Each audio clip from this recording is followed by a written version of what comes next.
So, welcome everybody. For those I don't know, I think I do know everyone in the room, but for those who don't, I'm Paul Russ, I'm the Artistic Director at Dance 4. Welcome to session 3 in a series of conversations, A Place to Dance, where we muse really on where dance and choreographic practices now sit, where they're placed, and somehow having a discussion around what lies ahead for dance and choreographic practices. What this session is particularly focused on is a collaborative project that Dance 4 and Middlesex University worked on with funding from the Arts and Humanities Research Council by being able to support 2 studentships, explore 2 very interesting and particularly pertinent questions around their own individual practices, a relationship to choreography and audiences, and also a relationship to Dance 4 with particular practices around mock dance. What we're going to do this evening is hear from both of those students, well, now successful doctors, hurrah, about their research and the knowledge that has been developed through those projects. So firstly we're going to hear from Rosanna Irvine, and then we're going to hear from Sara Giddens. Then we'll take a short pause, and then we'll have a conversation between myself, Sara and Rosanna, and Vida Vigilo, professor from Middlesex University, and we were part of the supervision of the collaborative project. So I'm not going to talk for any longer. I'm just going to hand over to Rosanna.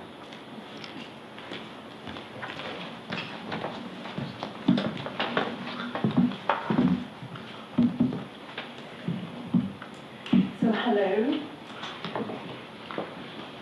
I'm going to talk about the PhD project that I undertook, and one particular aspect of that was that it would address an aspect of the legacy of Dance 4.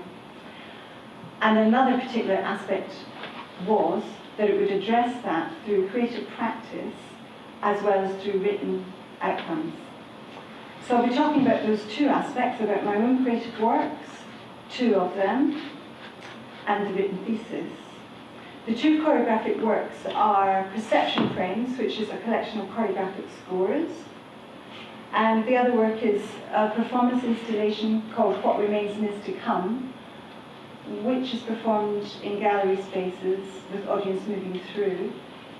And this is a document of that work, which is not really part of the PhD, but it's a book with images, text and scores from it. And imagine also a tome of 65,000 words, written commentary and transcribed interviews. This is the written thesis. What's coming up on this screen behind you will repeat, so you can sort of let it wash over you for now. And we'll begin. So during the research, I've talked a lot with lots of people connected to Dance 4. Directors, producers, office managers, one the whole time, Rachel Emmett, and more. And also lots of artists who've worked with Dance 4, and I've worked with many artists in the development of my own work. Those people are part of the research. Their contribution is tangible. Their names are scrolling here in recognition of that. I'll give an overview of the project, and I'll do that by answering some big picture questions.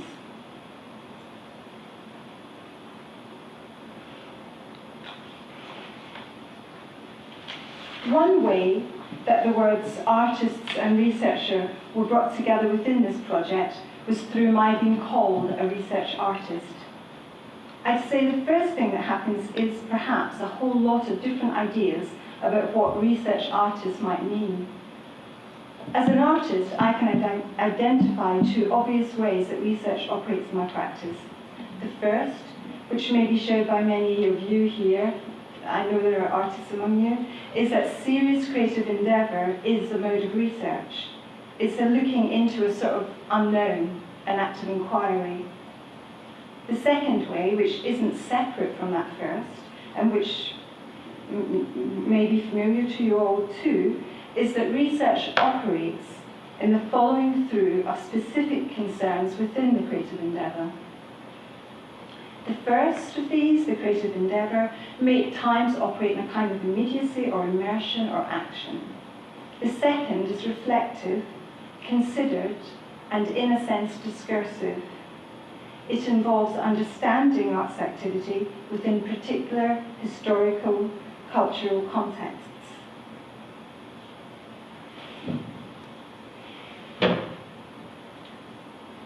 As research artists, making art as part of the art world, you make work through the research concerns that you have, and you show the work in public contexts. With the involvement of an academic world, you're entering into a world of commentary, and an involvement with what other commentators have said before, and you're required to take a position as a commentator. Performance scholar Susan Melrose has said that what happens in university theatre and performance departments tends to be spectator studies. This is a commentary from the perspective of watching, commentary about the object of creative production. The perspective I take as commentator is different. In writing on art as part of the academic world, I write about the specific research concerns. I talk about how those concerns operate in the making and performing of work. I write about the ways that the creative processes undertaken are in themselves research, which brings me to the concerns that operate for me in the creative endeavour. Over the last few years, my concerns have been around philosophical and political questions to do with relational aspects of choreographic structures and about compositional methods that are generative rather than preset. These concerns have led me to an investigation into modes and qualities of thinking within choreographic practice. Writing in the context of an academic world, I'm required to say more about this than I might choose to as an artist researcher. Or perhaps it's more accurate to say that I'm required to be more specific in terms of my commentary.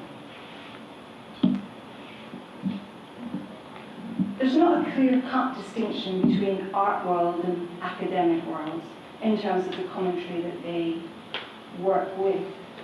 But there are issues around the expectations of an academic world when it comes to commentary. I've been using the word commentary so far, but we could also say theory. And theorizing is a practice, a different practice to arts practice. It involves using words to develop ideas, often piggybacking on earlier ideas. The challenge as an artist entering the academic world is to find ways of theorizing that stay close to the arts practice, that don't reduce arts practice to the illustration of a set of written theories from a different domain of knowledge. There are also questions around the valuing of discourse within the art world, and specifically the dance world. British dance has lagged behind European practices, which since the 1990s has seen a surge in discourse on dance and performance, often led by organisations that are independent of academic contexts. A challenge as a research artist operating in arts and academic worlds is to locate discourse as an activity of the dance world. Viewed in the best possible light, there's mutual benefit going on when discourse goes both ways. The academic world gets to value creative practice through discourse that relates directly to making and performing choreography, distinct from viewing it. The dance world, which would involve producers, curators, agencies, which of course Britain is very much, dance infrastructure is very much organised through dance agencies across the country. So when I say dance world, I mean all the workers as well as the artists. So the dance world also gets to value the research drives and conceptual concerns of choreographers.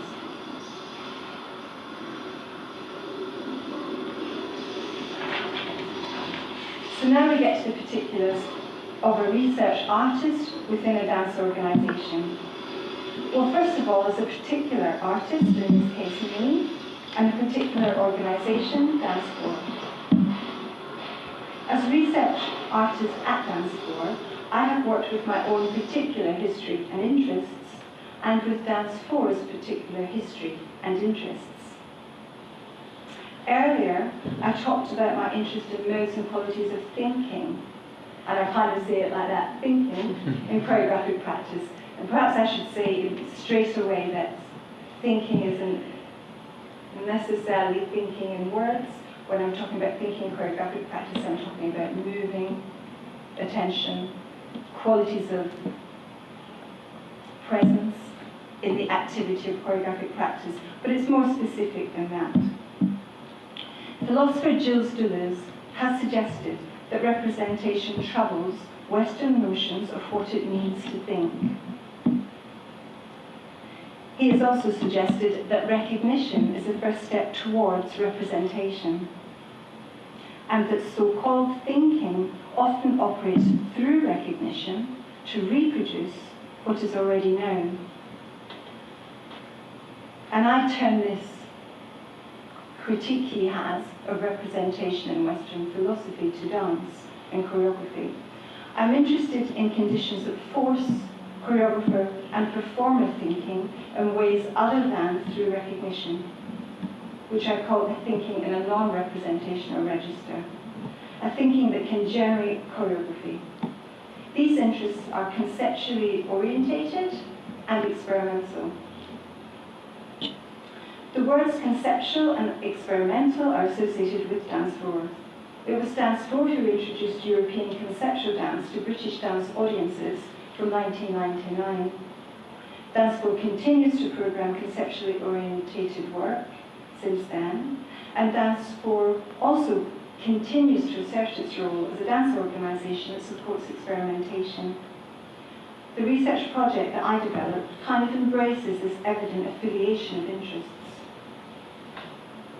The first conceptual dance to be programmed at Not Dance was Jérôme Bel. I take this piece as a departure point in my research.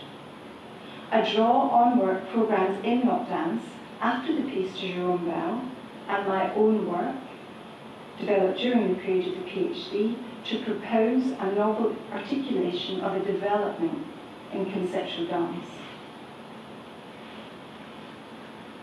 A novel articulation, a new way of saying something, of explaining something, a proposition. What I talk about is a genealogical extension in the field of conceptual dance, a non-representational poetics. To get there, I started by gathering information. I looked at Not Dance programming, past and present, had conversations with people who worked at Dance 4, and in particular through an interview with Jane Greenfield, who was artistic director of Dance 4 in the early days from 1993 to 2004. One thing Jane talked about was what an amazing place Nottingham was in the 1990s. Its significance in terms of the rise of the performance and live art scene in the UK is now well recognised. Nottingham was a place in which it was possible for a dance organisation to take the risk of introducing work that was radically different from mainstream British dance. I decided to focus on the period of Jane Greenfield's tenure, from the date of the first programming of conceptual dance in 1999 until she left in 2004. This was the period that, in a sense, established Dance 4's position in the UK dance sector. Eventually, I selected 3 works from that period. It's significant that each is a text. They are the score for Scribe's Book by Thomas Lehmann, the general rules score for Project by Xavier Leroy, and Fiona Templeton's text for Invisible Dances by Bock and Vincenzi. So they are German, French, and UK-based choreographers. Each of these texts contains processes. So when you read the texts, you're involved in a process, in a sense. Processes that are activated when the text is read or otherwise worked with, for example, when the score is carried out. I saw these texts as generative modes of choreography and wanted to investigate if or how they contributed to non-representational poetics. I carried out interviews with Frank Bock, Simon Vincenzi and Fiona Templeton for Invisible Dances, with Peter Shenson, who choreographed a version of Scribestuk, which was performed at Not Dance, and I drew from existing interviews with Lehman and Leroy. I worked with 17 other artists in a research workshop to reactivate Leroy's The General Rules Score for Project, and this unexpectedly was the beginning of the research that led to Perception Frames, a strand which involved several more research workshops with groups of artists. Another strand was collaborative dialogue in my own practice. I worked with choreographer Katrina Brown, bringing to that dialogue a concern towards non-representational producing, and this led to the work What Remains and Is to Come. Through all this, I developed an account of conditions for non-representational poetics.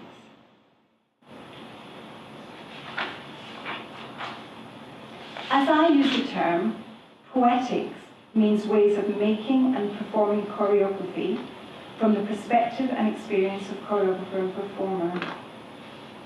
Earlier I talked about my research concerns being to do with conditions that force choreographer and performer thinking in ways other than through representational modes that are based on recognition. And I call this non-representational thinking. It's not intended to be in opposition to representation, but rather a way of operating that is other than through what is already known, other than through what is recognizable in thought in the moment of its occurring. I'm interested in how non-representational thinking can generate choreography, how it can function on the part of choreographer and performer in the making and performing of works. What I found is that a non-representational poetics operates through the activation of specific, constrained, and open relational processes. The constraining is on choreographer and performer thinking, or we might say how their attention is given. Implicit here is that thinking or giving attention is an activity in mind and body. It involves action. Within this, the performer has agency.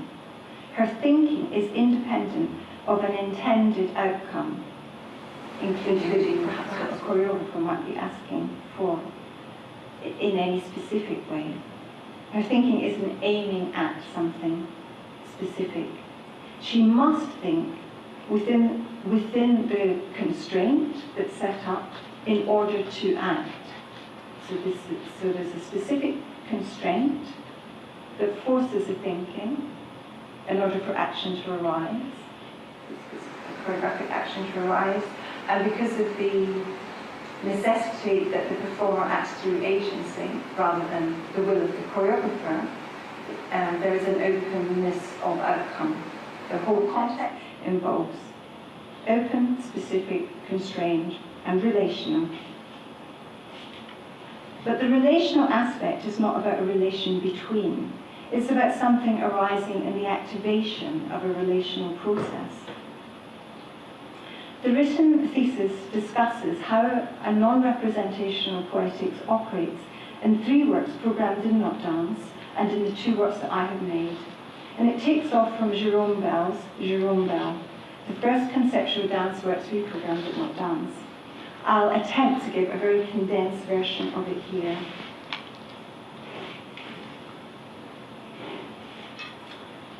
The piece Jerome Bell by Jerome Bell has been called a critique of representation by several scholars in the field of dance.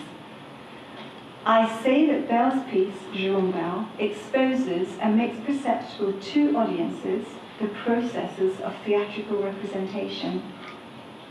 It troubles representation. It performs its critique of representation while operating within systems of representation. And part of this is that the performers are Bell's representatives. They act for Bell to deliver his critique.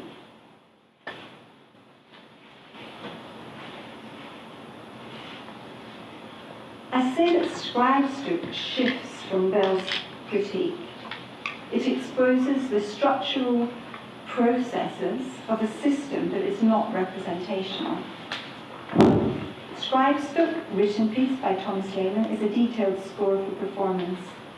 3 choreographers work independently from each other and from Lehman, each with 3 performers, to develop a particular version of the score. In performance, 3 versions are presented together in the form of a simple canon. Performed in this way, the structural processes of its production are made visible as the work. So this is distinct from the content that's occurring within this, within the performances.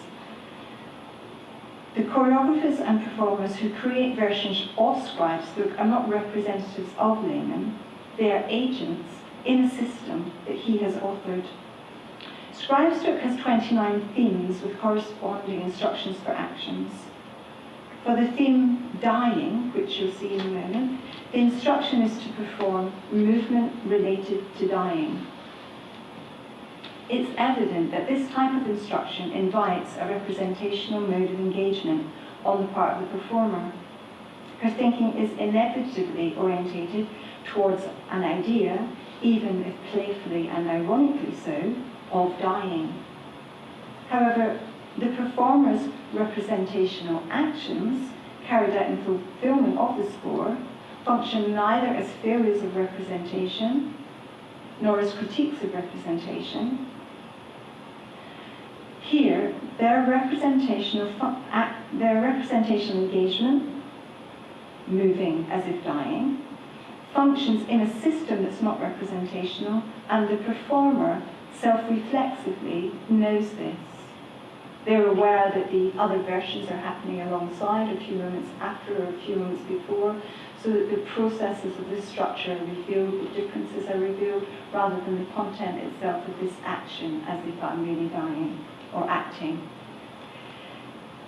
This potentially makes possible a quality of feeling in which a sense of the importance of selfhood is disavowed, since individual expression is not, as it were, the point. Scribe's book deals with the structural level of choreographic making.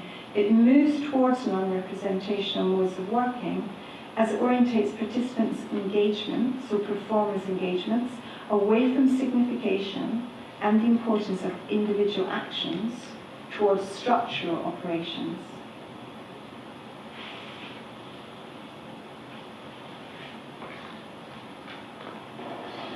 What remains and is to come is a collaborative dialogue between myself and Katrina Brown. Collaborative dialogue is a research method in which we agree to bring our interests and concerns, but that we do not bring a particular theme. We agree to dialogue, to work together and with the materials of our practice, and to make something together, without knowing in advance what that something might be. It is a method identified by me in the early stages as perhaps capable of contributing productively to a non-representational impetus. A method that might facilitate the eluding of foundational approach, and so one that concurs with the philosophical trajectory of the research inquiry.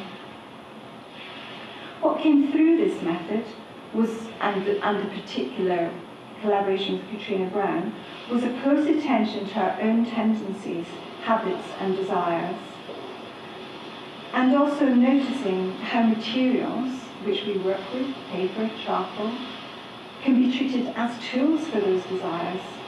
This can be very subtle, including how hand-eye coordination tends to operate to guide the movement of the hand that holds the charcoal, and in so doing to aim for a particular outcome. We gave up holding charcoal in the hand and became increasingly aware of the actions that the materials in relations performed so the materials and relations, paper, charcoal, body, and also breath. Questions of non-human agency operating with human agency was now in the mix. This gradually led to a systematic method of accumulating material relations between body, breath, paper, and charcoal. The performance installation is a systematic activation of incrementally increasing stages of intra-relational material processes. Within this, agency on the part of human and non-human elements is operative. While Scribestook exposes the structural processes of a system, what remains in is to come systematically, distinct from being a system, it systematically exposes the processual operations, the processes of material interrelations, processes that constitute the coming into being of the work. So it's through these processes, material processes being activated, that the work comes into being. For example, what you're seeing now it happens at one point in the performance when more and more charcoal has become embedded in the paper. And then the body touches this embedded charcoal and a mark is left. So there's a gradual continuing accumulation of material becoming more and more intra-something.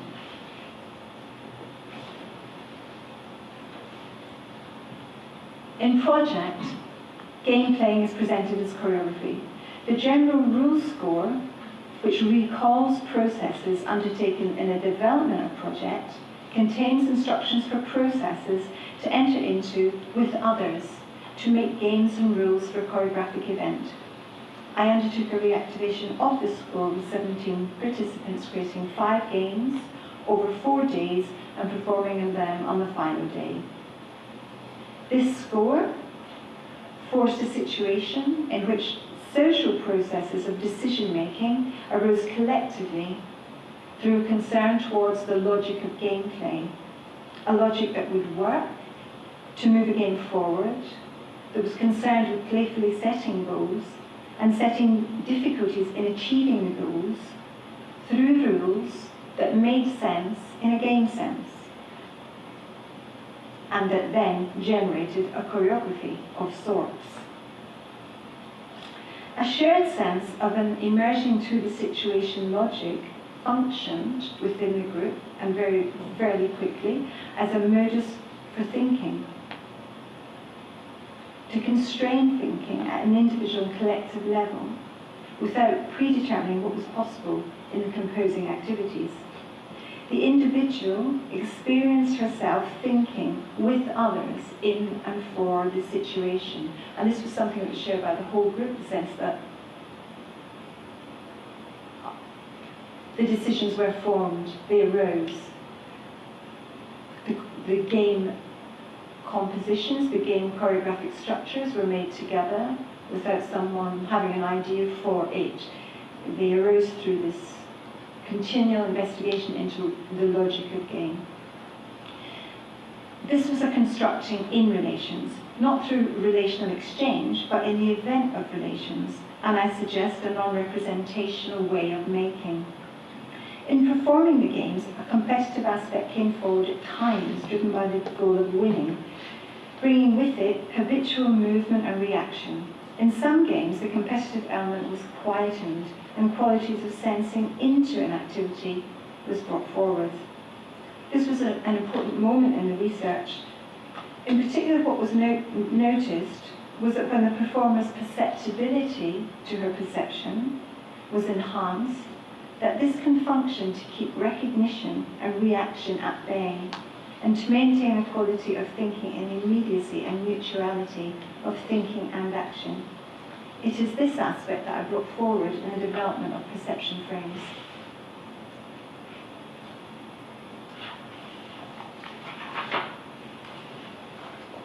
I say that Bocchem-Vincenzi's Invisible Dances is constructed through an ongoing embedding of perceptual, sensing processes through time, and that with Fiona Templeton's text, it implicates the reader into those processes. Templeton's text is a transcription of her spoken account of a 2-hour performance at which she was the sole audience member. Templeton had been charged with telling a future audience what she was seeing. Templeton's voice would be their means of access to the work and became the content of the piece Invisible Dances from Afar, a sound work for the telephone. Later, and unplanned at the time of the sound work, Templeton's text was transcribed for the book publication. Templeton is required to watch and give an account simultaneously. Her attention is constrained in a mutuality of sensing, seeing, and acting, speaking. The performers she is watching are also constrained in a mutuality of sensing and acting. Through long research, Bocchem-Vincenzi developed a movement repertoire that is not based on steps, but in an immersion in perceptual sensing. An example is abandoned body material, which was part of the repertoire. Performers wear earphones, in which they individually and randomly hear composed scores of interior body noises. The instruction is, when a sound begins, fall with the sound into the interior space of the body, to just go. And they worked for actually years with this investigation in perception and investigation of abandoning to the inner space of the body. Bock describes the experience of this as being just caught, of being taken. The perceptual sensing processes that Bocchem-Vincenzi composed are embedded in an ongoing manner in the construction of Invisible Dances. There are many other layers of embedding that in this brief introduction I can't discuss. The embedding means that each new party to the work is constrained in her thinking and action in part by these earlier processes. So for example, Fiona Templeton is watching the performers immersed in this interior body state of falling and then stopping, listening, and when the sound goes again, they go. It's a puzzle for her in her seeing. This immersion in perceptual sensing in terms of the performers and in terms of Templeton, who's doing this talking over 2 hours while observing mysterious actions and charged to keep on talking, to not give in to tiredness. This immersion in perceptual sensing staves off modes of thinking that are associated with recognition and for the performer and Templeton and others in the project, and brings an enhanced sense of action arising unbidden in the immediacy of what is being attended to.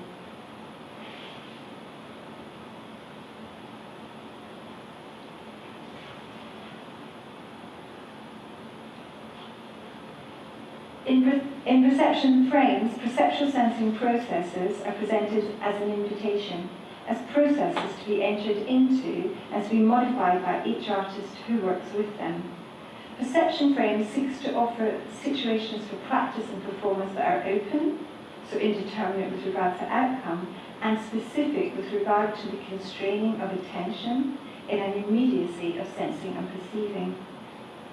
I mentioned earlier about the research workshop, the Xavier Leroy General Rules School workshop, when I noted that when performers' perceptibility to her perception was enhanced, that it staved off automatic and reactive action.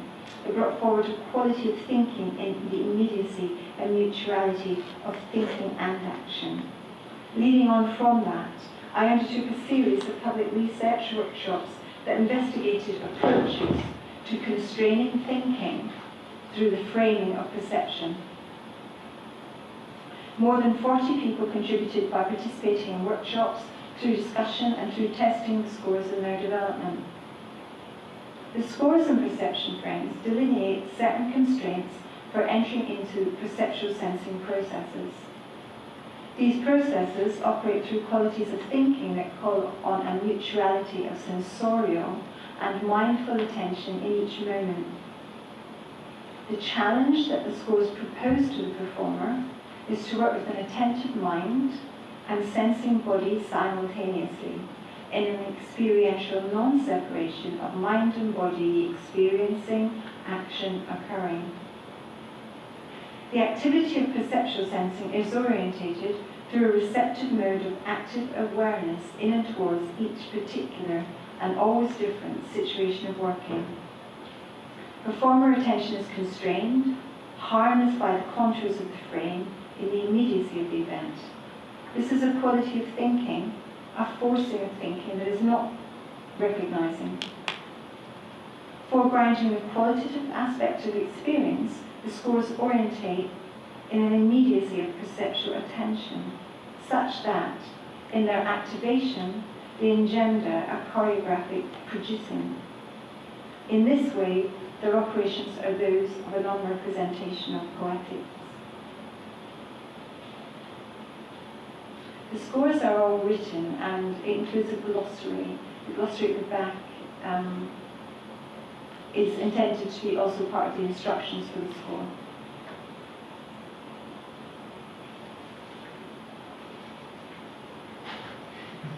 I identify dance score's significance in the UK dance sector, in particular through its supporting of European conceptual choreography from 1991 and continuing to support conceptual dance, and doing this prior to the work has become accepted in the London programming circuit. Significance of Nottingham is also highlighted with the existence of the Nottingham Group, the Now Festival, the burgeoning live art scene, contributing to an environment in Nottingham in the 1990s that welcomed experimentation in dance, and where there were artists who shared concerns with the conceptual dance movement and audiences who bought the work. Jane Greenfield's getting of that work and her ambition to grow the festival internationally, linking not dance to new currents in Western dance, bringing these currents to the UK, established dance score's distinctiveness in the UK dance sector. The artistic directors who followed Jane, Nikki Malloy, with Ava Martinez as creative producer, stepping into her shoes temporarily after Nikki left, and then Paul Ross, following Nikki Malloy, have all in their own way continued the direction that Jane established, and dance score continues to be a distinctive presence in UK dance.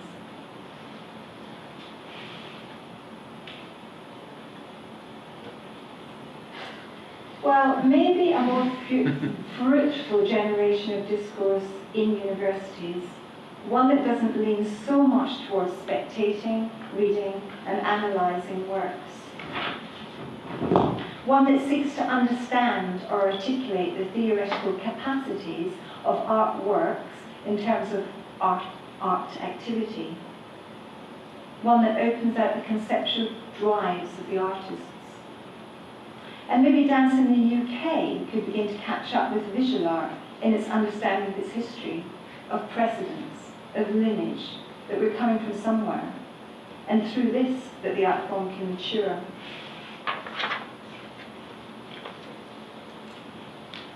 That theory or language discourse might dominate would be not so good. That what can be said becomes louder than the activity of making art would not be so good. Here there is an argument for organisations that are independent of academic institutions being active in the facilitating and generating of discourse. And that's not to say to work separately from them, but to generate it from an independent from academic context. And that is beginning to happen in the UK dance sector, which this series, A Place to Dance, illustrates. Thank you.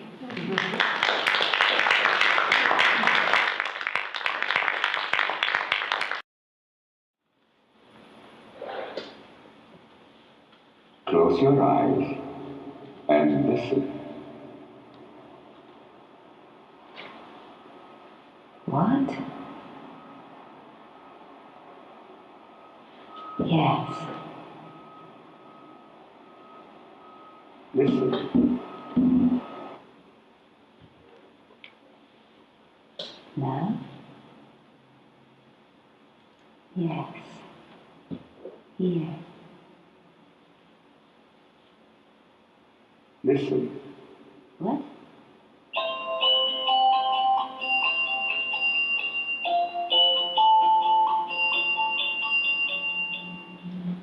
And back again. Yes. To the world. Yes. Her. Here. All over again.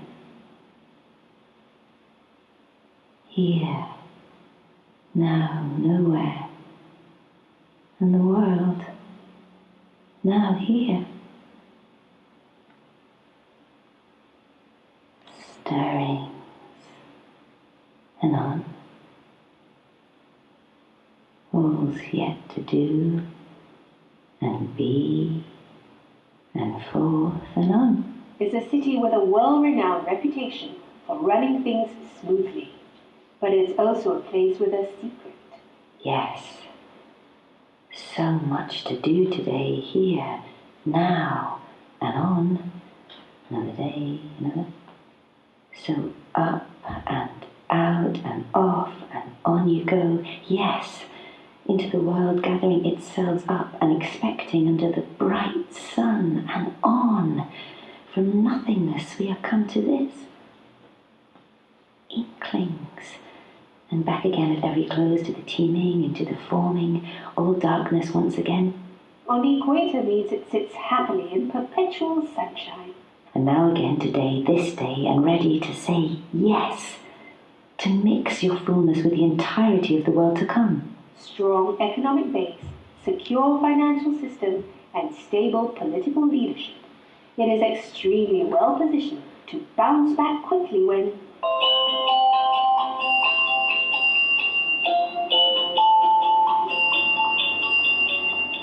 open your eyes. Open your eyes. Yes. Refresh and on and forth and out the energizing darkness. There comes me. Wide awake, right around the corner, just when you least expect.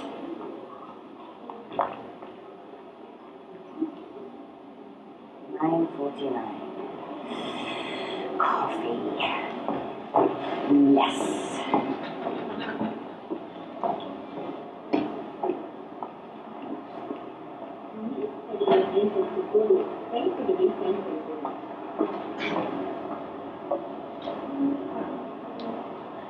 morning.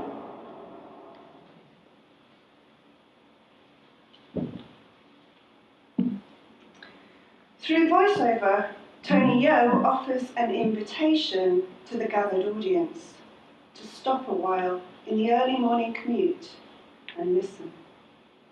I have framed this presentation around a series of invitations.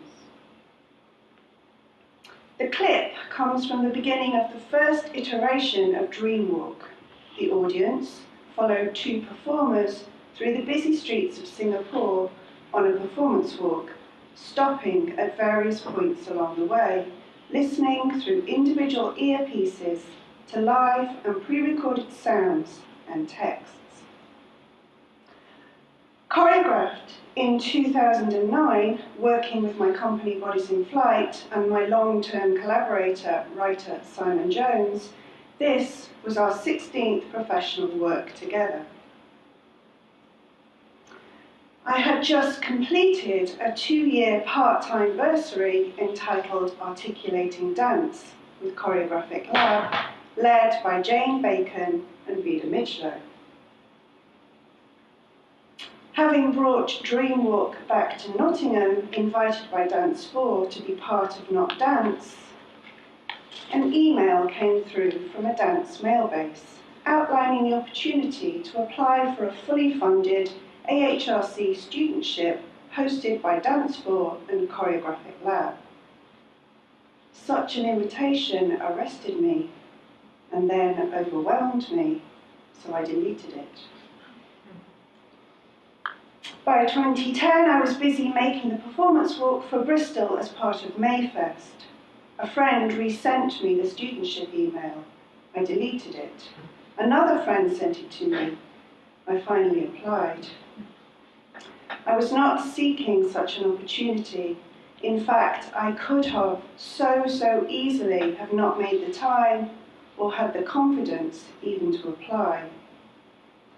But it was this particular studentship, the opportunity to work through practice as research with a focus not on dance per se, but on the choreographic, hosted by these two organisations, Dance 4 and Choreographic Lab, that drew me in.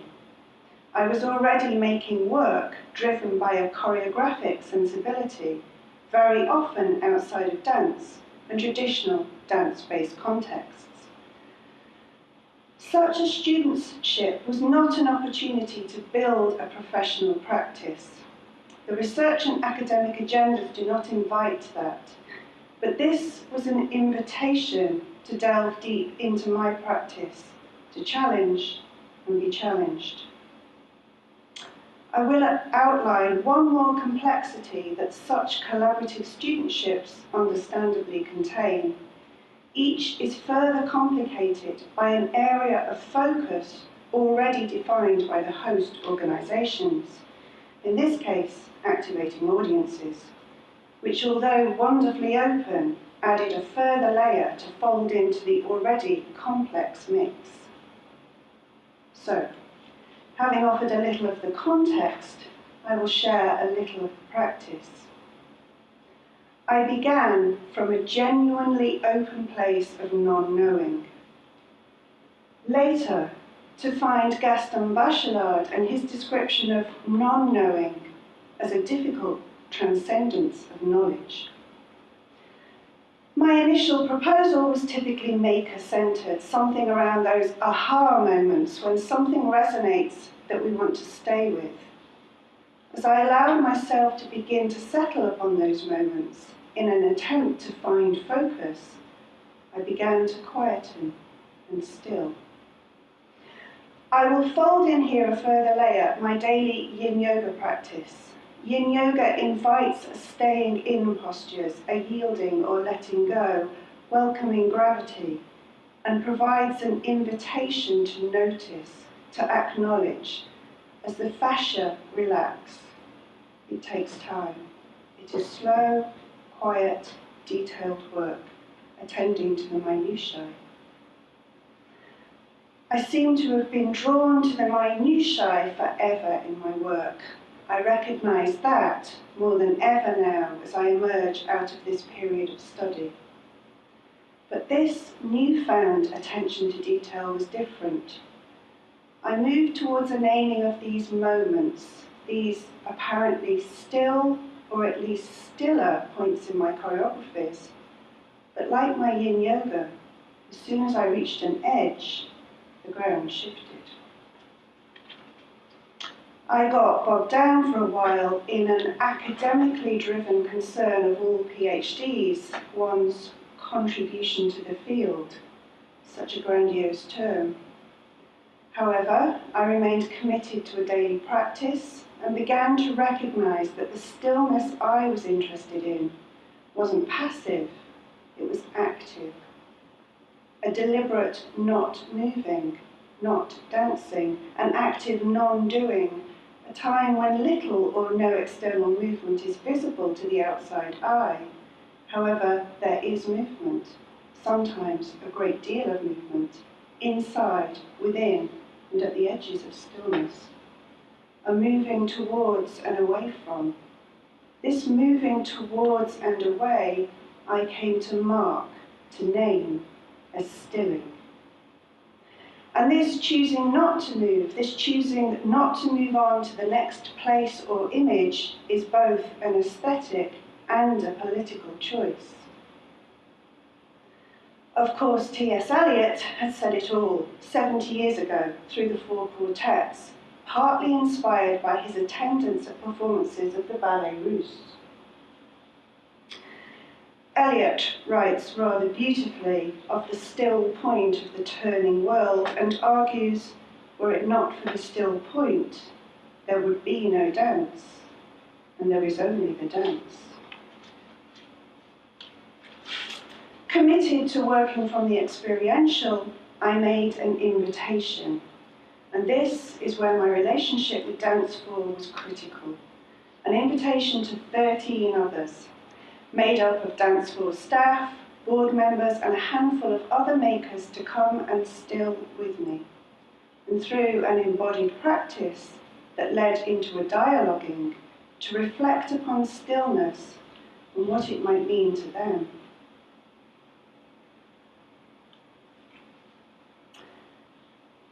I set up a space in the Dance 4 studio, and over 3 weeks I facilitated a one-to-one practice that moved very gradually from the horizontal to the vertical.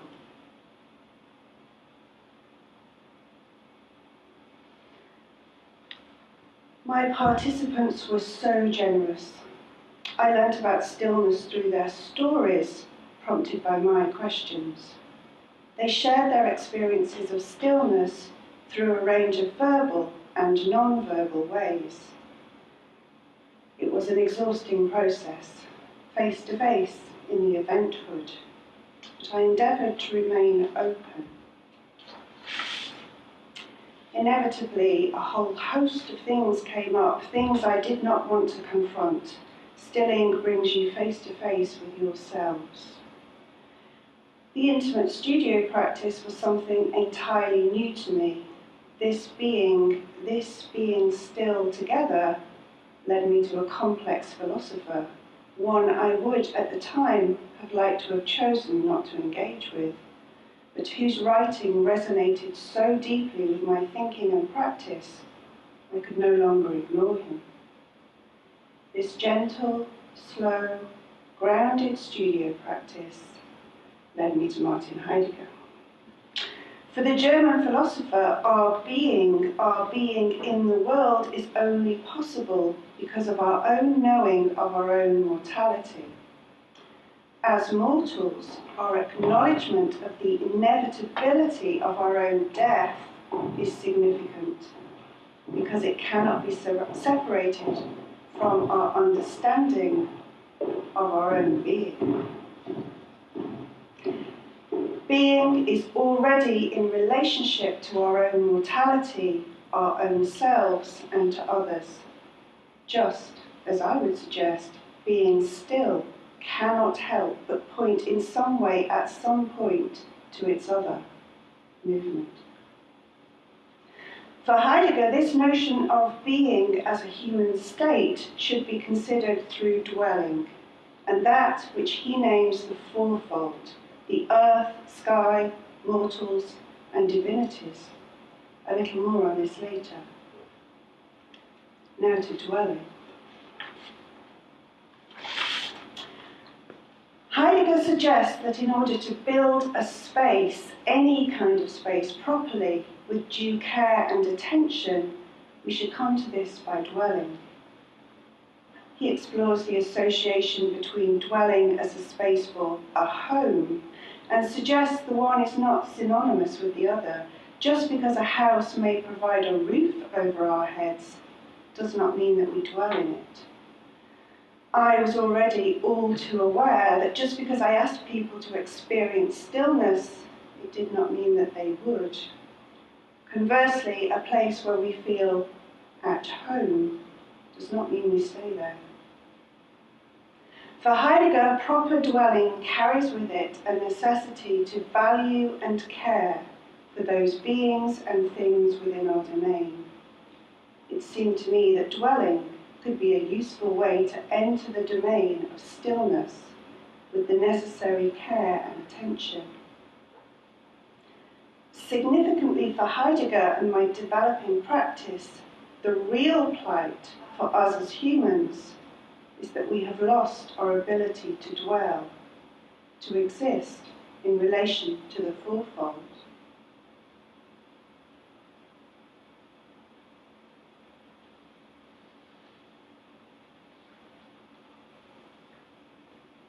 Slowly, very slowly, through a huge amount of questioning and through a simultaneous and consistent struggle with the difficulty of writing about such delicate states as stillness and stilling.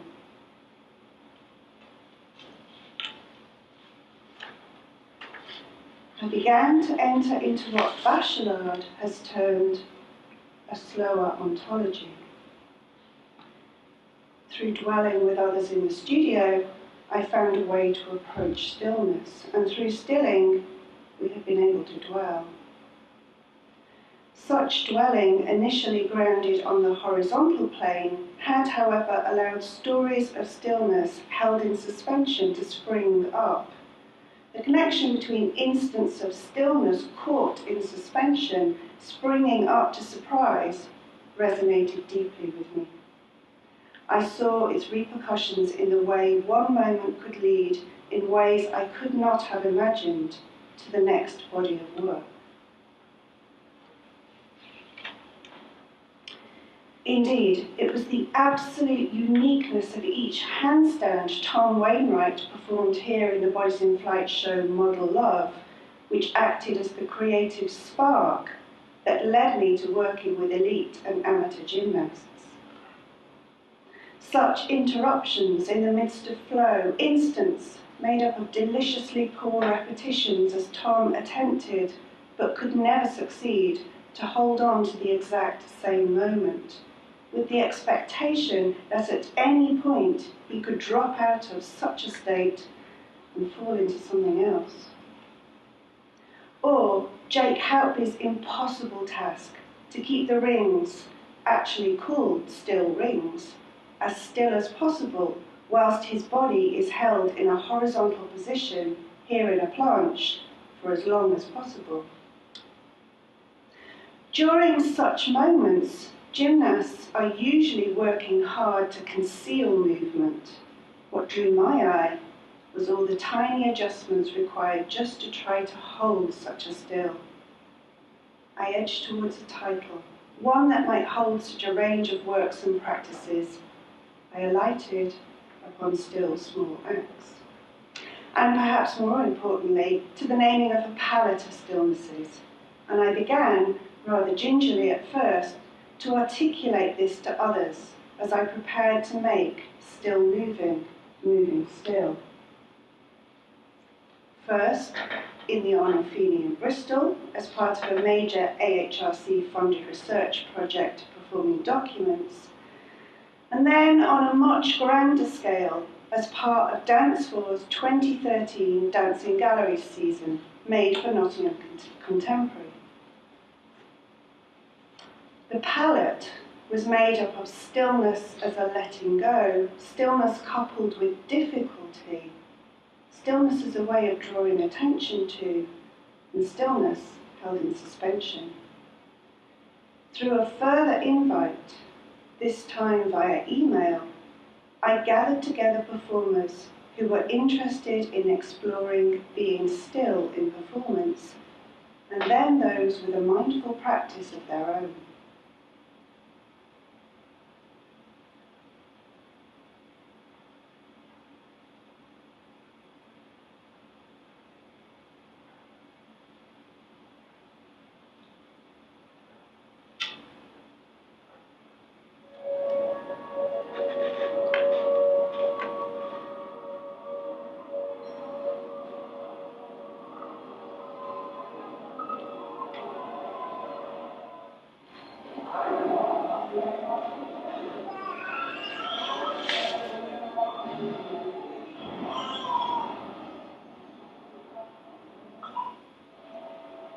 I was interested in how little was needed to draw attention, how, through the employment of stillness and stilling, the most ordinary of actions could be foregrounded, how we could develop strategies that would invite audiences and passers-by to notice, and perhaps even dwell in such stillnesses themselves. I developed a greater affinity with the dominant characteristics of each part of my palette. In practice, this allowed me to mix and move in between them with increased confidence, And this in turn offered me the ability to develop a range of rhythms and tones within the choreography. I was able to employ stillness and stilling to point to other places and people, to invite attention towards the extraordinary ordinary that makes up our everydays. And finally, through this practice, I found a way to move towards the tricky subject of activating audiences, as I began to relook at the complex blurring of roles between performers and spectators.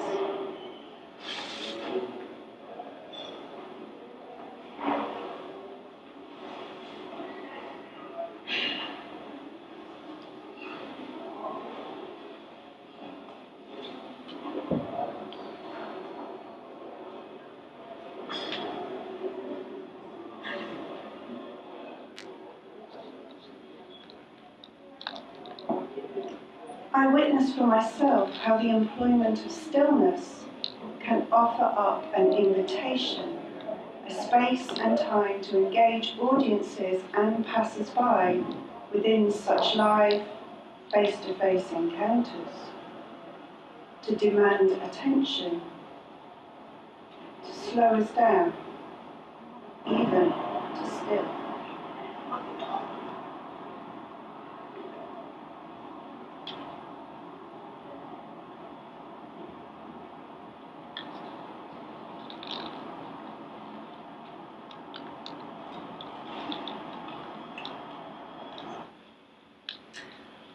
Concurrently, I found stillness and stilling in other works.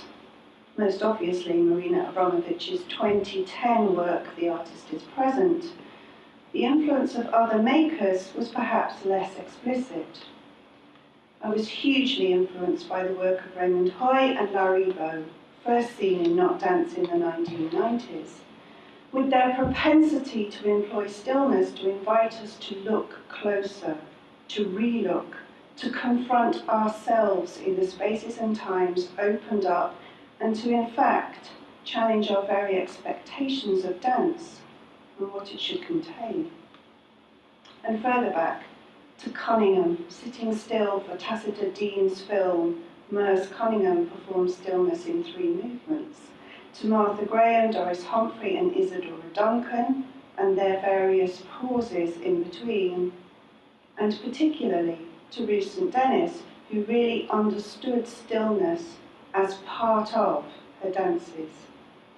And even further back to the swans of the Corps de Ballet, bent over in ballets such as The Sleeping Beauty in the 1890s, their stillness pointing to the movement of the prima ballerina. And alongside all this, I returned to the dream walks and began to unpack further the rhythm set up between walking and stilling, between immediating and dwelling. I looked again at presumptions around active performer, passive spectator. Fueled by Jacques Rancière's Emancipated Spectator, I reapproached activating audiences and how looking has historically been placed in opposition to knowing, acting aligned to moving around, being physical, whilst audiences remain seated and passive. Of course, we must not oversimplify this. Just because audiences move around, they can still be passive receivers. My work and the stillnesses within it opened up spaces and times to look and see from different places. Placing stillness and stilling within dance performance was and is an invitation to put oneself, oneselves, in the frame. I took all this and more into the process of making new, bespoke versions of Dream Walk in 2 vastly different locations. Firstly, in the Derbyshire market town of Worksworth. It was in this garden in Wirksworth, a small walled private garden on the highest point of the walk, that I realised my desire to find a place where we could dwell together, where I felt most aware of myself, my fellow collaborators, and the other others, the auditor walkers, in the fourfold. As we stepped aside from the everyday and performer Graham Rose lay on the earth looking up to the sky and beyond, his intense stillness inviting the auditor walkers space to rest and time to take a breath, to share in the many scents of the late September flowers and to perhaps become aware of their own selves, maybe their own stillings. We were folding in memories, lived experiences of local residents into the work, and I was embracing Greek anthropologist Nadia Saramatakis' beautifully crafted 1994 writing, The Senses Still. Understanding, as if for the first time, both the space for memories that stillness can open up and the stilling that remembering can invoke. As I stand here before you now, so close to completion, I see this studentship as the most challenging and difficult part of my professional life to date. I can only imagine how this perception may change. Perhaps this is due in part to the slippery and confrontational nature of my chosen topic, my insistence upon the embodied practice remaining at the heart of the process led to a demand to develop practices new to me. Alongside this, I was taking fresh research into very public situations. Still Moving, Moving Still was the first piece of choreographically driven work placed in Nottingham Contemporary outside of the studio space. Dream Walk in Skegness marked the first collaboration between Dance 4 and the So Festival. The body, mind and dialoguing practice, so important to me, did not even in the end have its own chapter in the thesis. Whole works such as Gymnast, which began so wholly and completely from an investigation of stillness, remained in my writing simply as an analysis of that one still image of Jake on the rings. I had to let go of, or at least background, such complex collaborative endeavours in order to wrestle with my own individual flight. Being such a natural and practiced collaborator, this did not always come easy. I learnt the hard way through failed attempts that the process of disseminating stillness and stilling is so very different from the process itself.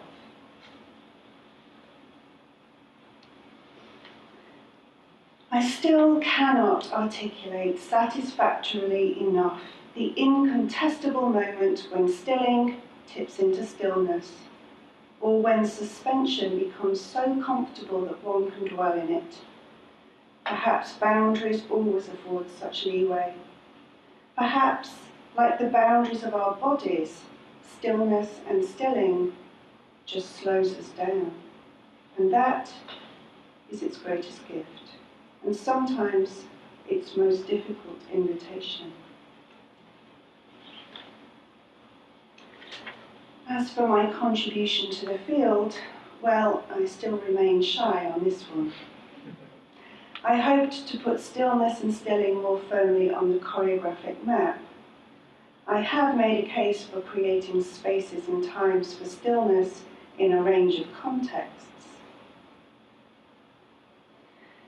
I hope through my work and the sharing of it, I have invited other makers, audiences, and commissioners to rethink and re-experience stillness in choreographically led work, and in doing so approach anew what activating audiences might really involve. Such subtle work demands particular sensitivity and care in its staging and programming. However, the creation of such openings can only ever be a carefully constructed invitation for spectators and passers-by to choose to step into if they wish. I offer one final invitation as I remember with gratitude the absolute and permanent shift the embracing of dwelling as a process has had upon my practice. I will end with the final scene from Dree Walk in Skegness. The audience have walked through the busy streets, dwelling in a few places along the way. We pick it up here 33 minutes into a 35-minute show. They have finally stepped onto the beach.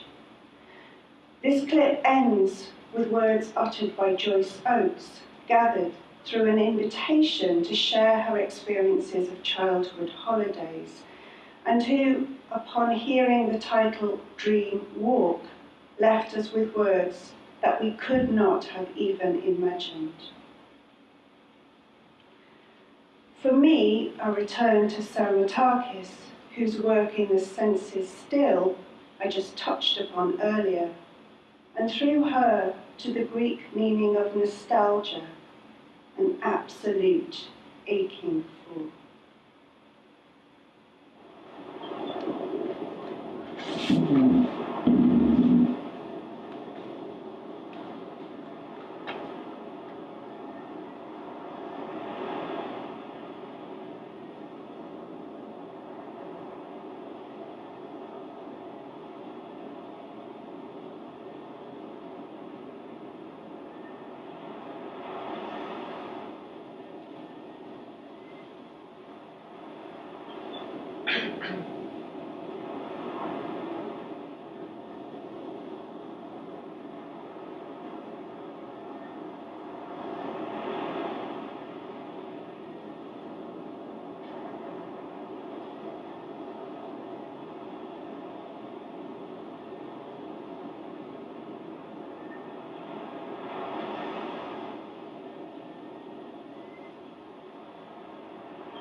My dream is to walk again. I dream I could stand and walk again. We take it all for granted that we can get up in the morning and can do just what we like.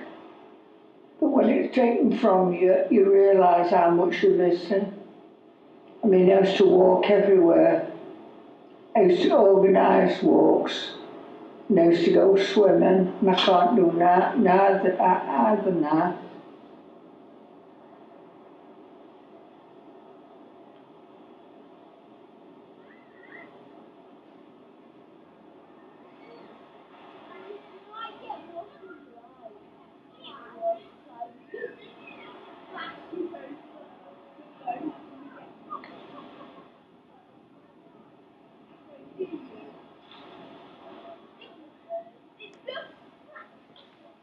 Thank you.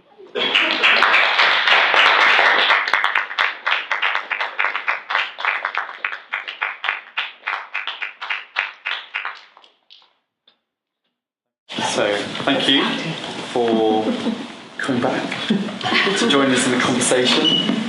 I think what we're going to do, because of time, is to maybe just reflect on what we've heard, and an opportunity maybe also for the two of you to be in conversation with each other about what you've heard of each other, and maybe some of the commonalities and resonances in both of your research practices that have been drawn out through the project. Vido, I don't know if you wanted to kick things off.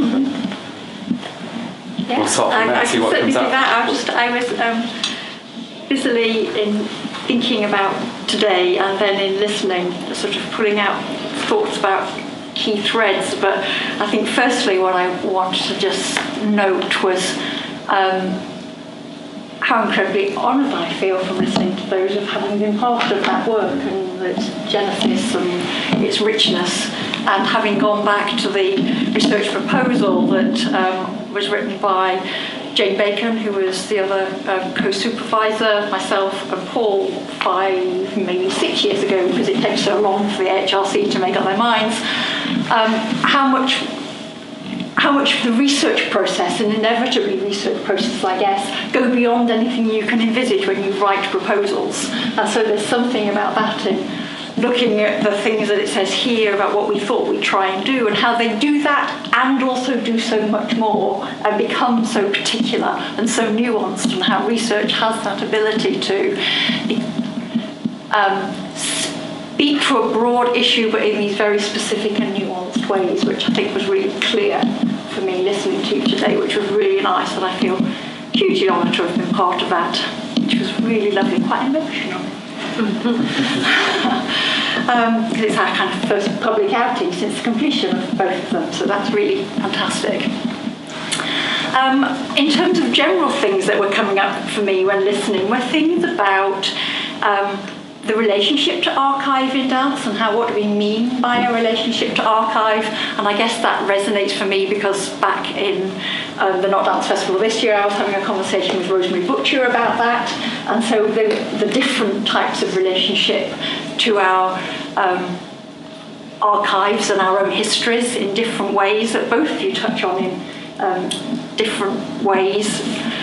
Something about collaboration in its broadest sense. This is obviously a collaboratively funded award, but equally both of you as artists are working collaboratively, and there's also something about how collaboration is both in the work but also this kind of dialogic relationship with the theories you're dealing with and coming to and from, which you might think of as a collaboration in some way.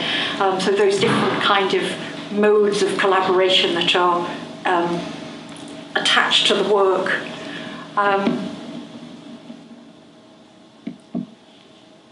I was really interested, I think there was a little conversation went on next to me when the Jerome Bell piece was up of, did you see the work? And I was really interested in listening to, well, and actually when you talk about your own works as well as when you're talking about the works of others, how does it feel both as writers of the work, how do you find a voice for your own work and for that of others that feels right for the research, true to the work, and how does that sit with an audience that's seen that work and programmed that work? How does it really resonate? What is it that we grasp and what do we miss in this finding this specifics that we're interested in when you're doing a particular piece of your own research that can't possibly encompass everything, but what you also then get that you wouldn't have got without that particular perspective. So that was strong for me in listening.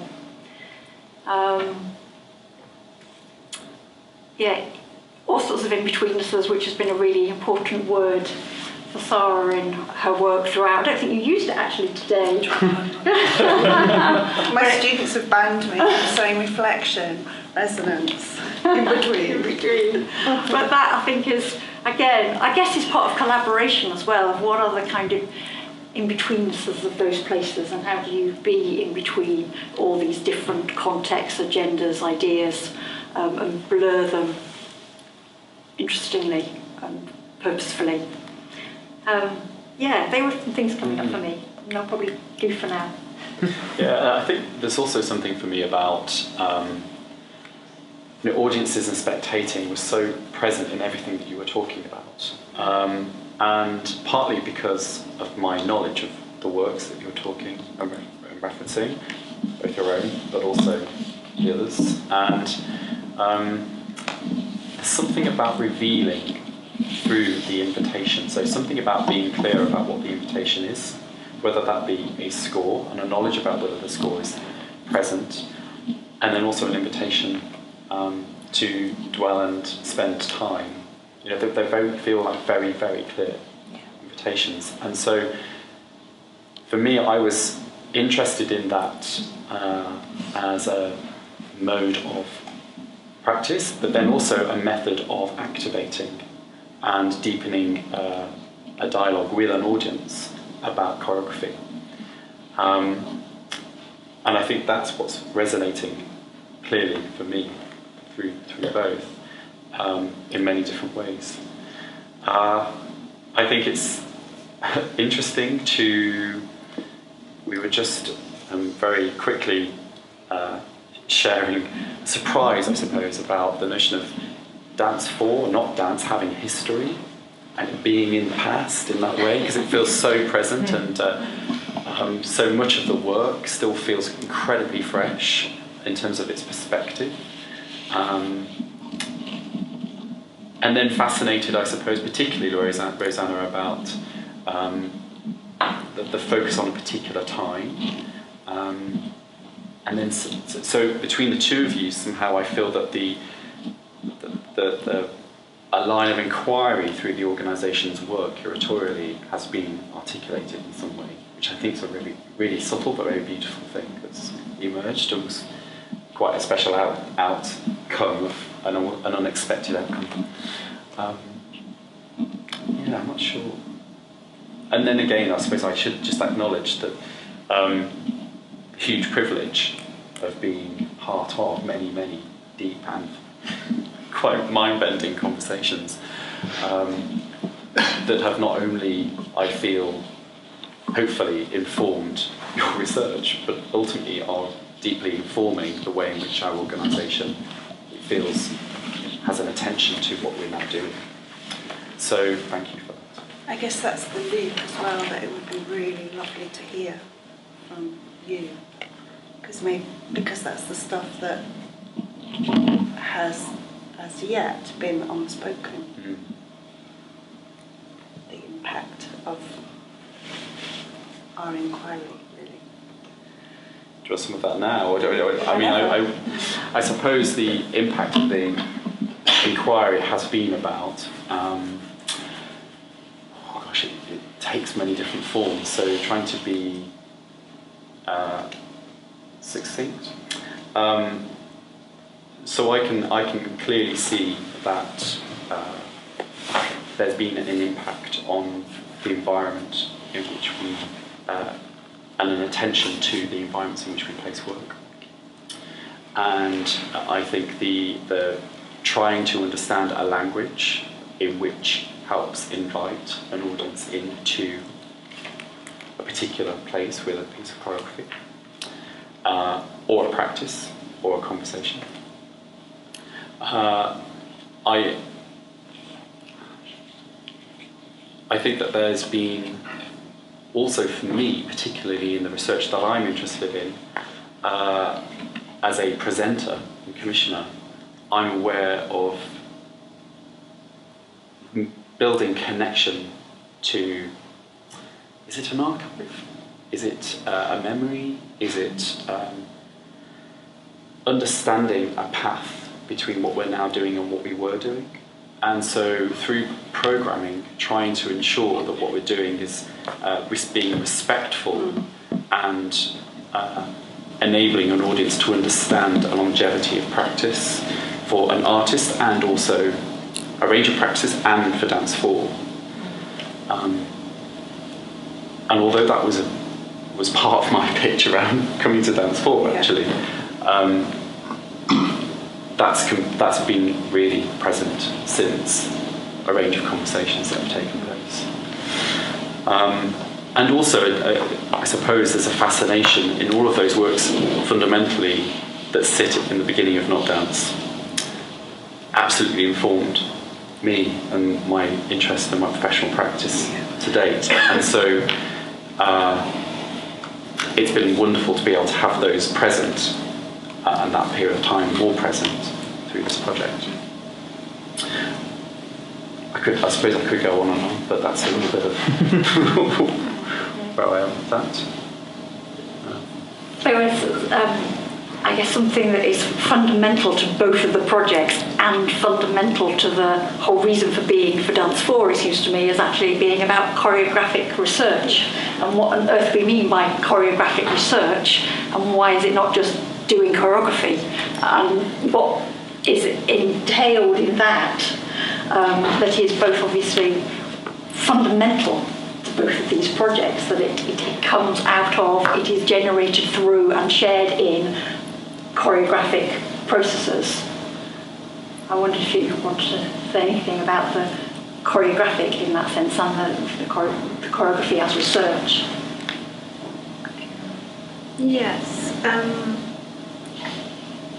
Well, I think one of the first things I would say is when I'm using the word choreographic. The word choreographic it's an adjective, and I talk about choreography, so I talk about artworks. So you can explore something choreographically, which doesn't necessarily produce an artwork. So I first of all make that distinction. So I talk about choreographic works and processes for choreographic works that lead to works. So that's one thing. And then do you mean more specifically what is the choreographic kind of thing? No, I was actually thinking about the getting at the because of Dance 4's interest in having a research agenda, yes, that these projects have a very particular place in that research agenda, it seems to me. Sure. In a kind of more in-depth and long process than most choreographic research projects can possibly do. Yeah. So people carry them themselves, choreographers carry them themselves, but don't necessarily have that kind of, the visibility of that quite so present. And interestingly, I think that the way that I feel I've approached the whole thing, the whole studentship, is as a choreography of all these different elements. I can't imagine how else I could have done that. Because all the time, there was and it's partly to do with collaboration as well, Vida. It felt like it was really important to find a space for these different voices. So people I collaborated with, people from Dance 4 that were there in the studio at that really important moment for me. You know, as I said, it didn't really feature in the thesis in the way that I had imagined it when I was in the studio, but it was absolutely fundamental to me finding the direction for this. So in a way, if I think about my role as a choreographer, which I see as about piecing materials together, and whatever those materials may be, and I think about that in relationship to taking on the role of piecing a thesis together, a thesis being all the practice and the writing, the sensibility is the same in a way. It's about interweaving all these different voices, and that feels really, really important. And having that presence there, really. I think another aspect of choreography, that it was something that you said about your work, that it's not really through dance. You said that when you were speaking, that you've been making work that wasn't about dance, and I would say actually, well, the works I made in the context of the thesis are also not dance. However, the scores can be danced, but they can also be scores for drawing. So I think that the way we're talking about choreography is choreography in what is now called an expanded field, and that seems to be just, we're not even saying that, but we're already kind of assuming that choreography is no longer just dance. But perhaps we do need to say it in different ways again and again. And then when choreography is no longer just dance, then maybe there is a weaving and a putting of material together, but the question of material can become very elusive, or even ephemeral in itself once you embrace that possibility of choreographic work in an expanded field. We've always used the word choreography around, choreographing a dinner party, Well, then it depends on the context, whether it's a work of art, but we kind of decide who's going to sit next to each other. So in everyday life, we do a kind of choreography, but when we're doing when we're making work as artists that we give the word choreography to, then there is something more particular, which is something about contextualizing the thing as art. You could call your dinner party art, of course, which is kind of going on slightly. It's art if I say so, as it were. Duchamp. Again, keeps popping up, doesn't it? Don't hear from him for a while and then comes along 2 nights on their own. I wonder whether either of you have anything to say about choreography not necessarily having to, or being perceived to belong just to dance. In the dance world, use that hesitate, in a kind of nervous way. You're doing it with jazz hands at the same time.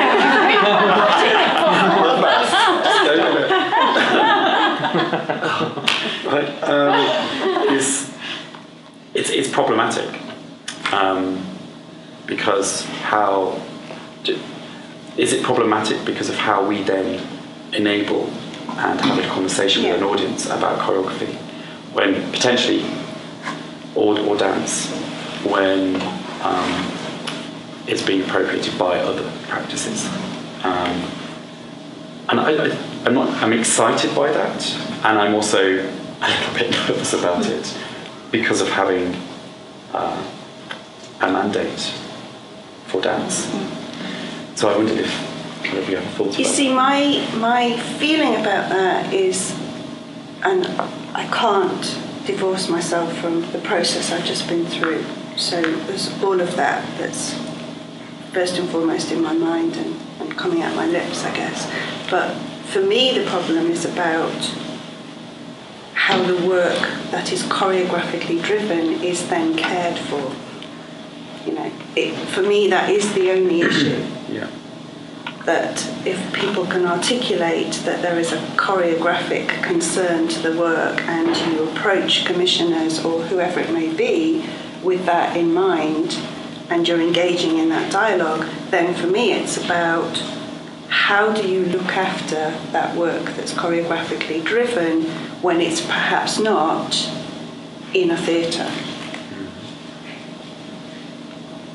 When it's put into an art gallery where front of house staff aren't briefed appropriately to engage with it, or whatever it is, it's about how it's cared for. That's what matters, I think.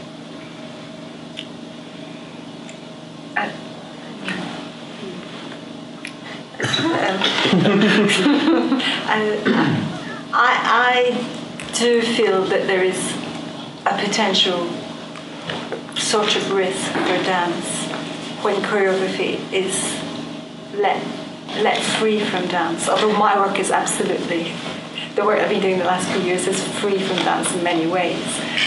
But I trained in dance and I see myself as a choreographer coming from dance. And I think there is, the positive, so visual artists working choreographically and presenting work in the same kinds of spaces where choreographers coming from dance backgrounds are wanting to show work. And increasingly in the expanded field of choreography that's coming from dance, there is this sense that we want to move out of the theatre. There's lots of work that's no longer theatre. This kind of relationship with the audience. So the positive meeting of the sort of visual art world and the dance world is the increased sharing of thinking and talking. And I mentioned when I did the presentation about dance catching up with visual art. Visual art's very aware of what it's coming from. Visual artists, they're generally speaking, there's many visual art magazines. People working in the visual arts can be very articulate about what they're doing and acknowledge where they're coming from. I think it's not been practiced so much in dance. I don't know if you agree with that, but I don't see, we had New Dance magazine in the 80s, and then that went. We had Dance Theatre Journal, and that went. There are very few places where a kind of national, international discourse on dance can happen. Of course it can happen online now, but there are no really vibrant spaces where it is happening or where people are going. And I think this puts dance at a slight disadvantage when it goes into the visual art world. So what's the really positive thing? I think that work that's made from dance artists in the choreographic field is different, has a different quality, which comes from this working with the body-mind actually, the sensitivity to space, to presence in space, the qualities that dance-trained people bring to choreographic work is different, and the way that they, generally speaking, operate with bodies is different. So there's something about that needs to be. I think it would be, say, Dance 4. You have a remit to do with dance, so something about that. And I'm also what's special about it? I'm also just nervous, and I know you're not saying this, but I'm nervous about us speaking as if there isn't the history. That suddenly, in the last 5 years, dancers have been making work outside of theatres. We know that's not true, and that the critical discourse hasn't been there. I think we've got to be so careful of falling into those traps, because the critical discourse has been there in different ways. Dancers have moved out of theatres, a long time ago. It's like me approaching stillness and going, ooh, where's that? Oh, how about the ballet? How about Swan Lake? How about Sleeping Beauty? Yeah, the corps de ballet were told how to use stillness, So, but maybe so it's just the same political agenda. But it's about making sure that we're aware of that, making sure that that's on the agenda. And that is one of the absolute necessities that placing dance research into an academic context requires of you, in a way that an artist making their own work may or may not wish to attend to those histories. And they might be present for them in all sorts of ways, but they don't necessarily have a requirement to make those explicit. Whereas a research agenda absolutely requires you to situate yourself in the moment, in the field, and how you'll practice the dialogue with those things. I mean, it is a necessity of that process. And was a very key part of our conversation very early on, that drew us into this collaborative relationship. Coming across so much work that doesn't seemingly want to acknowledge where it's come from or what it's informed by, and acknowledging reading and teaching and questioning emerging artists, for instance, that have no sense of where their practice is coming from. And so at the heart of this, in some way trying to understand what has gone before in the context of not dance. How is that bearing some relation to a practice which is taking place now?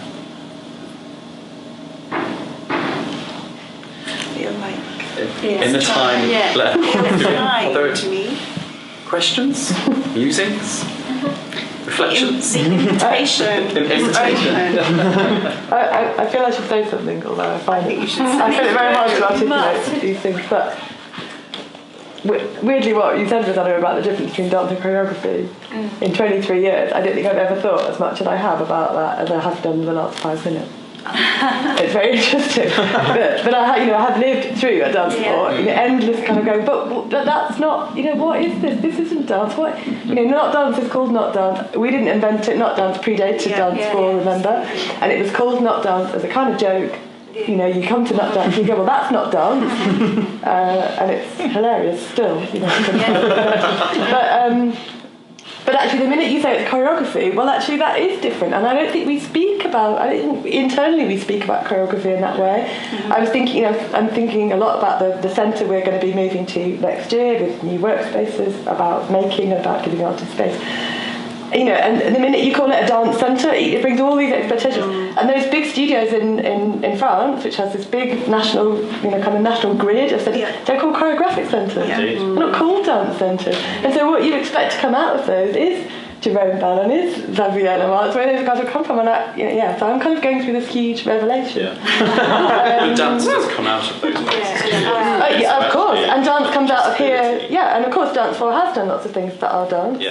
But it is and do we have, an opening, isn't it? It's a different way. It says, I am opening up to a range of practices and range. And do we have a commitment to dance? We have a commitment to dance because it's in our name and because it's a department of the Arts Council that you have to fit in with. As Nigel Chan knew, was endlessly being told he couldn't be funded as a dance person because he wasn't dancing. Is that Dance 4's genuine commitment? Is it to dance or is it to choreographic practice? Is it choreography? Because so many of the pieces we've presented, I mean, you joke about a dinner party. We just presented a show in Not Dance called The Dinner Party. It was a choreographed dinner party. We present it in the festival. It absolutely makes sense. Can I throw something else into your mix of the choreographic? Don't blow my mind on The choreographic is, in its Greek, dance writing. Yes. Graphic. Right, As in, a graphite. And so there is, in that, of how much is actually Dance 4's interest also in its opening towards discourse, also about dance languaging and dance writing, and the space for that, that is different from saying we're about dancing. They're really, really interesting. And listening, I was really aware that we're seeing the visuals of the work, which were actually beautifully documented by wonderful to say, absolutely beautiful documents of them. But equally that you're speaking of the work and speaking of it and knowing that all these different modes of personal writing, densely theoretical writing, practice that audiences engage with, as well as video documentation, are all part of the modes through which this research is taken place through and disseminated through. And that being really important to a rich ecology of dance researching, of choreographic researching, if we're going to be specific. I think the other thing that's really important to me, though, and it's come up a lot throughout the evening, is that ultimately the live experience is what stays with you. And I mean, I don't read a lot about dance. I don't watch a lot of dance on video. It doesn't really do a lot for me, in all honesty. And the reason I think when Paul and I were talking about the fact that some of those things feel so, that they don't feel like history, they feel like yesterday, because you can feel it. You can feel the sensation of sitting in the Bonington Gallery watching Jerome Bell, and the effect it had on you because you were there in the space. If you'd have watched it on video, you'd never have captured that. So, and the dance writing we did when we sat live and wrote about dance in your projection project. That means more to me than an article I would read and go. I mean, that's me. But I think Dance 4's kept that in its history as well, is always going for the live experience of being on Dreamwalk or being in Backlit and not feeling that just presenting stuff on video or documenting it and archiving and that's okay. It's like, no, you have to be there. And whether it's in a theatre or whether it's not in a theatre, you can do. We've had stuff that's just as experimental, having no dance in it in this theatre many times, as well as we have, out in Market Square on the beach. So it's not about the context, as it were, but all those things change the process. Any others before we? I've just enjoyed. I didn't know. I came sort of because I know Sara. I didn't know anything. But what that cut does is stop a lot of what used to happen of the kind of play across the boundary, the sort of vagueness in the contribution in terms of course, what the kind of bodily knowledge that the builders have of working with their materials that architects kind of like to think they sort of have. They kind of know what the builders are doing because they couldn't do it themselves. But they have enough understanding of it that they can design and kind of include that in their design. And I guess it's not quite the same, you don't have quite that same legal kind of boundary between the two. Well, I think that question could exist. So, for example, Schreibstück, the Thomas Lehmann score, is really, so the structural elements are really fixed, it's absolutely fixed.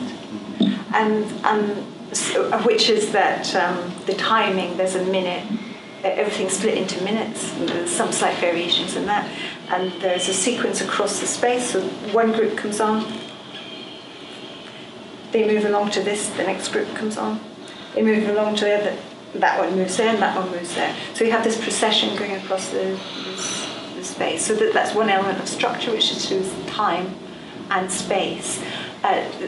So the spatial temporal structuring is absolute. What it's filled with, the choreographers has instructions for that also, and that's where they make their own choices. So in a way, that's where they're bringing in their equivalent to your builder, understanding the materials and their maybe aesthetic, what they feel like doing in response to those instructions. But it's held very firmly by the structure in space and time. And then with my own instructions and perception frames, it's not at all. What it's held by is the particular frame for attention. And that includes how you attend to space. So there are different ways of attending spatially, and that's written into instructions. It's very complex to have spoken of it now. So there can be an intention here, here, and wider. So, and then it depends how many people are around, what that then feels like, which will have a consequence on this attention. So if I'm in an empty space, that's a different experience, which so the experience of giving attention within that instruction is different if I'm alone in the space or if you're all here, for example. So it goes into a slightly different realm, if you see what I mean. Yeah, interesting. I think the notion of the gaps, how you inhabit or how you fill the gaps in the instruction is really interesting, because almost by definition you can't really ever capture that. You can't kind of record it. If you could, it would be in the instructions. I guess, or the temptation would be to keep on. Yeah, and in a way, what I've tried to do is construct gaps. So, and in a way, there's no absolute, but there is a very particular, because like force trying to be set up rather than firm structure, like or Lehmann's gaps, they're clear. But in a way, I think we're both, like many other makers, playing with what is this structure that opens up a space and time for others to be in, including audiences. So that's the kind of next layer, really. And when and where that happens in relationship to your invitation to open up is another whole debate. But there is a misnomer that, I do improvise in terms of when I'm making work. Almost all the choreography at some point comes through improvisation, but there is a misnomer that improvisation is kind of, free, and actually very often there's a very clear structure that holds that in place, whatever it may be. I was quite surprised that nobody said the word improvisation at all in either of you, and it's quite interesting to me. Absolutely not. Even though the movement is not defined, it's absolutely not improvisation. Okay. that did come up to me, that you didn't mention that word, and that was a question I had. And what's interesting is it's purely anecdotal, but from conversations, the word improvisation, when given to an audience, is not helpful. Exactly. And so it's interesting then in the dialogue and discourse that you've been having through this research around activating audiences particularly, that word isn't present. And it sort of has a carelessness associated with it in a way, and it's the absolute antithesis of that. And an aesthetic associated with it too. Yeah. We should finish because of time. so leaves me just to say congratulations on completing. It's been fantastic, and well done to both of you, and for your insights and sharing your knowledge. That was fantastic. Thank you, Lida, for making it all possible too. And thank you to you for coming. Thank you, Jane. Yeah, thank you, Jane. Absolutely. Awesome. So, we've drawn to a close. Thank you very much.